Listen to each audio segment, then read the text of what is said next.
Assalamualaikum warahmatullahi wabarakatuh.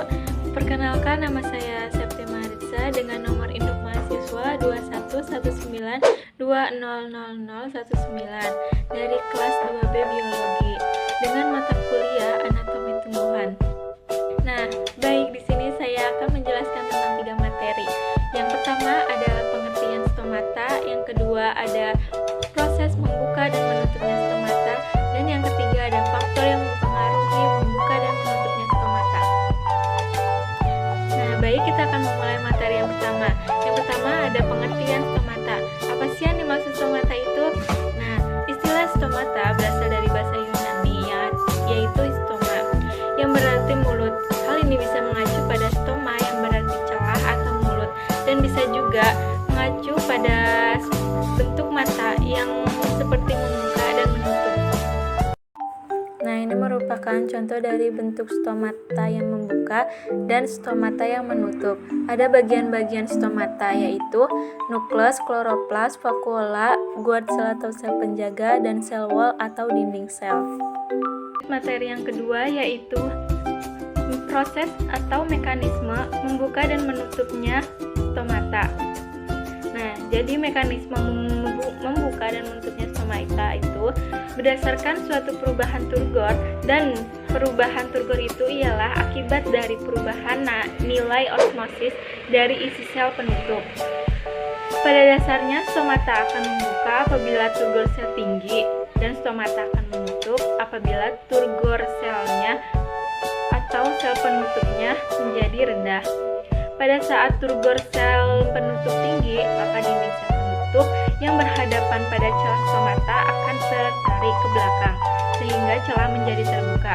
Nah, naiknya turgor ini disebabkan adanya sel tetangga yang masuk ke sel penutup, sehingga sel tetangga kekurangan air dan selnya sedikit mengkerut dan akan menarik ke sel penutup ke belakang.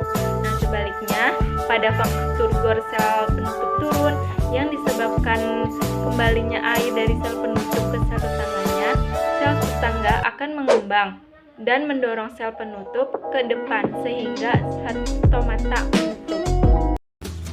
Mekanisme buka tutupnya stomata dipengaruhi oleh pompa potasium dan faktor internal berupa hormon pertumbuhan bernama asam absitat. Adanya faktor cahaya dari lingkungan ini akan menyebabkan ion potasium bergerak menuju sel penjaga pada sekitar epidermis. Sel potasium akan masuk dengan cara upgrade transport melalui jalur khusus pada permukaan sel penjaga. Proses aktif transport ini memerlukan energi atau ATP.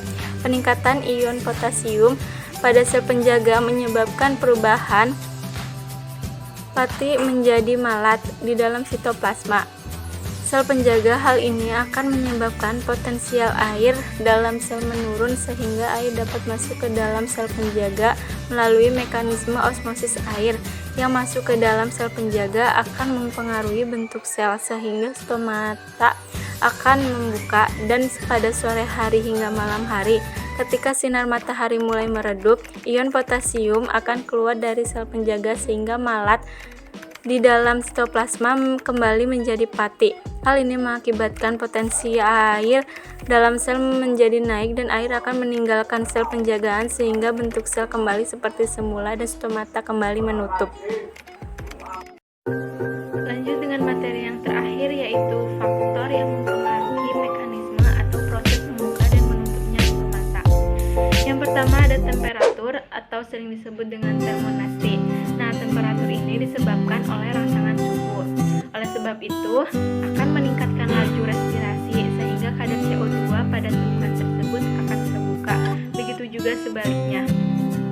Selanjutnya yang kedua ada air atau hidronasti. Nah, sel penutup melangsungkan penyerapan air. Dinding sel penutup sebagian luar lebih melembung dibanding yang di bagian dalam, sehingga bentuk sel berubah menjadi kurva dan porus pun menjadi terbuka. Sedangkan berkurangnya air dalam sel penutup, volume sel penutup akan berubah, yaitu berkurang pula dalam keadaan dinding sel menjadi lurus dan porus pun segera menutup. Yang ketiga ada cahaya atau fotonasti. Nah, pada waktu ada cahaya atau pada siang hari, stomata akan membuka, dan sedangkan pada waktu keadaan menjadi gelap atau pada malam hari, stomata akan menutup. Yang terakhir ada bahan kimia atau kemonasi. Nah, bahan kimia ini berpengaruh pada rangsangan zat kimia, yaitu pada membukanya stomata pada siang hari karena adanya CO2. Nah, mungkin itu penjelasan sedikit dari saya tentang proses membuka dan menutupnya stomata. Untuk itu, saya Sulti Mahritza mengucapkan terima kasih kepada rekan-rekan semua. Akhirul kalam, wabillahi taufiq wal hidayah. Wassalamualaikum warahmatullahi wabarakatuh.